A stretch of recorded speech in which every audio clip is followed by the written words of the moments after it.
तो देखिए दोस्तों, बड़ी खबर निकलकर सामने आ रही है। बिल्डरों पर सुप्रीम कोर्ट की सख्त टिप्पणी, कहा खरीदारों को दिया जा रहा है धोखा, पूरे देश में एक जैसा बने एग्रीमेंट। जी हां, देश की सर्वोच्च अदालत ने बिल्डर खरीदार समझौते में एक रूपता लाने की वकालत की है। अदालत का कहना है कि बिल्डर पूरे देश में घर खरीदने वालों को धोखा दे रहे हैं। ऐसे में देश में एक जैसा एग्रीमेंट बनाने की जरूरत है। भाजपा नेता और अधिवक्ता अश्विनी उपाध्याय की जनहित याचिका पर सोमवार को सर्वोच्च अदालत ने ये सुनवाई की। चलिए आगे बढ़ते हैं। Mumbai BMW hit and run मामले में सीएम एकनाथ शिंदे का बड़ा बयान सामने आया है। उन्होंने कहा है कि जब तक मैं राज्य का मुख्यमंत्री हूं, बख्शे नहीं जाएंगे ऐसे लोग। जी हां, महाराष्ट्र के मुख्यमंत्री एकनाथ शिंदे ने चिंता जताते हुए कहा है कि आम लोगों की जान हमारे लिए अनमोल है। मैंने राज्य पुलिस को हिट एंड रन मामलों को पूरी गंभीरता से निपटाने और न्याय सुनिश्चित करने का निर्देश दिया है। जब तक मैं राज्य का मुख्यमंत्री हूं, किसी भी व्यक्ति को, चाहे वो अमीर हो या गरीब, प्रभावशाली हो या नौकरशाह या मंत्रियों की संतान ही क्यों न हो, किसी भी पार्टी से जुड़ा हो, छूट बिल्कुल भी नहीं मिलेगी।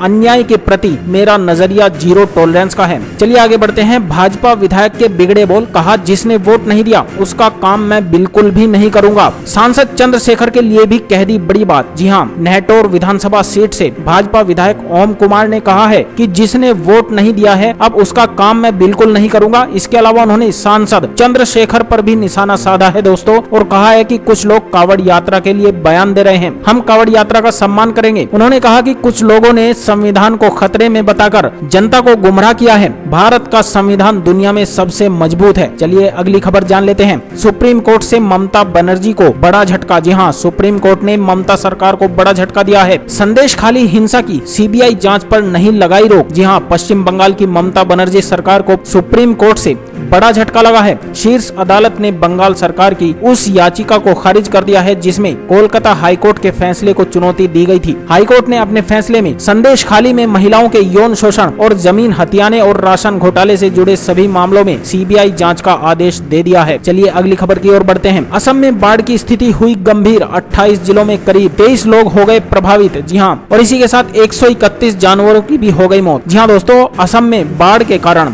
हालात काफी बुरे नजर आ रहे हैं। भयंकर बाढ़ के कारण 28 जिलों के करीब 23 लाख लोग प्रभावित हुए हैं। वहीं आज विपक्ष के नेता राहुल गांधी असम के बाढ़ से ग्रसित इलाकों में पहुंचे। इस दौरान राहुल ने पीड़ितों से मुलाकात की। करीब 70,000 हेक्टेयर फसल भूमि बाढ़ की दूसरी लहर से जलमग्न हो चुकी है। चलिए आगे बढ़ते हैं। प्रधानमंत्री मोदी रूस और ऑस्ट्रिया की 3 दिवसीय यात्रा पर हुए रवाना। चलते चलते बोल गए बहुत बड़ी बात। जी हां दोस्तों, प्रधानमंत्री नरेंद्र मोदी सोमवार को रूस और ऑस्ट्रिया की अपनी 3 दिवसीय आधिकारिक यात्रा पर रवाना हो चुके हैं। अपनी यात्रा की जानकारी देते हुए पीएम मोदी ने एक्स पर लिखा है कि अगले 3 दिनों में मैं रूस और ऑस्ट्रिया में रहूंगा। ये यात्राएं इन देशों के साथ संबंधों को और ज्यादा मजबूत करने का एक शानदार अवसर है, जिनके साथ भारत की पुरानी दोस्ती है। मैं यहाँ रहने वाले भारतीय समुदाय के साथ बातचीत करने के लिए भी उत्सुक हूँ। चलिए आगे बढ़ लेते हैं। राहुल गांधी पर पीयूष गोयल का बड़ा निशाना, कहा बालक बुद्धि वाले विपक्ष के नेता को समझ नहीं आ रहा कि उन्हें जनता ने नकार दिया है। जी हां, केंद्रीय मंत्री पीयूष गोयल ने बिना नाम लिए कांग्रेस सांसद राहुल गांधी पर निशाना साधा है। उन्होंने राहुल गांधी को बालक बुद्धि बताया और कहा कि विपक्ष के नेता को समझ नहीं आ रहा है कि देश की जनता ने उन्हें नकार दिया है। उधर सुधांशु त्रिवेदी ने भी विपक्षी दलों पर निशाना साधा। उन्होंने कहा कि जीत हमारी हुई है, लेकिन खुशी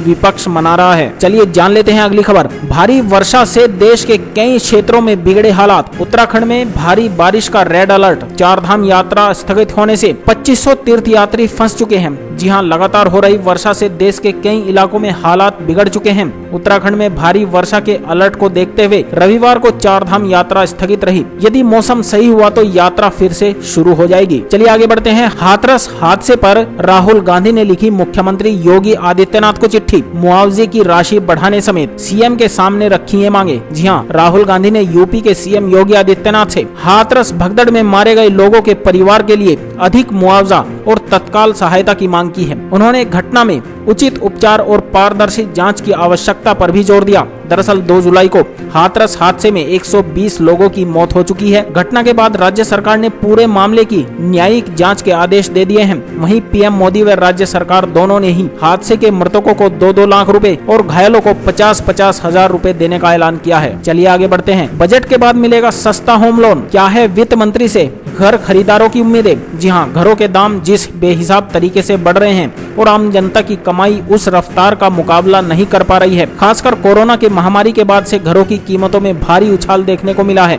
यही वजह है कि घर खरीदार उम्मीद कर रहे हैं कि वित्त मंत्री निर्मला सीतारमण बजट में होम लोन का बोझ कम करने का कुछ उपाय कर सकती है। सरकार बजट में बैंकों के लिए सीधे सीधे फरमान जारी नहीं कर सकती कि वे ब्याज दर कम करें, लेकिन कुछ रास्ते हैं जिनके जरिए वित्त मंत्री निर्मला सीतारमण बजट में होम लोन लेने वालों को राहत दे सकती है। चलिए जान लेते हैं अगली खबर। सुप्रीम कोर्ट ने माना लीक हुई थी नीट की परीक्षा। जी हां, सुप्रीम कोर्ट ने सोमवार को कहा कि यदि मेडिकल प्रवेश परीक्षा नीट यूजी 2024 की सूचिता नष्ट हो गई है और यदि उसके लीक प्रश्न पत्र को सोशल मीडिया के जरिए प्रसारित किया गया है तो दोबारा परीक्षा कराने का आदेश देना होगा। न्यायमूर्ति मनोज मिश्रा की पीठ ने यह भी कहा कि यदि प्रश्न पत्र लीक टेलीग्राम, व्हाट्सएप और इलेक्ट्रॉनिक माध्यमों से हो रहा है तो यह जंगल में आग की तरह फैलेगा। पीठ ने कहा, एक बात तो बिल्कुल स्पष्ट है कि प्रश्न पत्र लीक हुआ है।